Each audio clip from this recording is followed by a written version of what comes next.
ওং নমো নারায়ণায়। আমরা যে বিভিন্ন ধরনের টোটকা দিয়ে থাকি তা পুরোটা নির্ভর করবে আপনার প্ল্যানেট পজিশন অনুযায়ী। অনেকে টোটকা এই সমস্ত ব্যবহার করে বা টোটকা শুনে কোনো ক্রিয়া করে যদি ইমপ্রুভমেন্ট না পান, তাহলে জানতে হবে যে আপনার প্ল্যানেট পজিশন খুব খারাপ রয়েছে, যার জন্যই আপনি কোনো কিছুতেই ইমপ্রুভমেন্ট পাচ্ছেন না।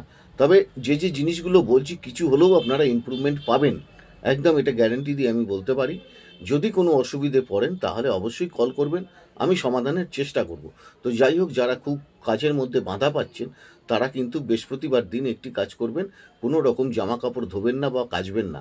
বৃহস্পতিবারে হলুদ রঙের শার্ট পরতে পারেন, ক্রিম কালারের শার্ট পরতে পারেন, আর পকেটে একটি হলুদ রঙের রুমাল ব্যবহার করতে পারেন। সেটা আপনার যতদিন কাজটা সাকসেস না হচ্ছে ততদিন। আর বৃহস্পতিবারে আপনি সাধারণতভাবে নারায়ণজির পুজো করবেন।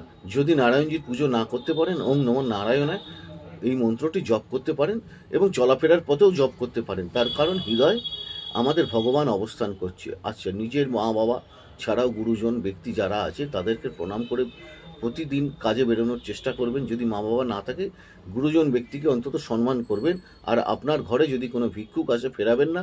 এবং বৃহস্পতিবার দিন যারা আপনার কাছে ভিক্ষা চাইবে বা আপনি নিজে থেকেও কাউকে ভিক্ষা দিতে পারেন, তাতে আপনার ভাগ্যের কিছুটা সুরাহা হবে। এই যে বলে বৃহস্পতিবার দিন বাড়ির ঝুল টুল ঝাড়তে নেই, এটা কিন্তু সঠিক কথা।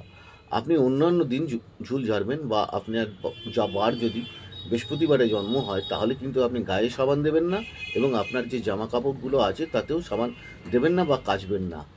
আর পরিষ্কার পরিচ্ছন্নতাভাবে থাকবেন। দেখুন, ঈশ্বর আপনাদের উপর অবশ্যই কৃপা করবে।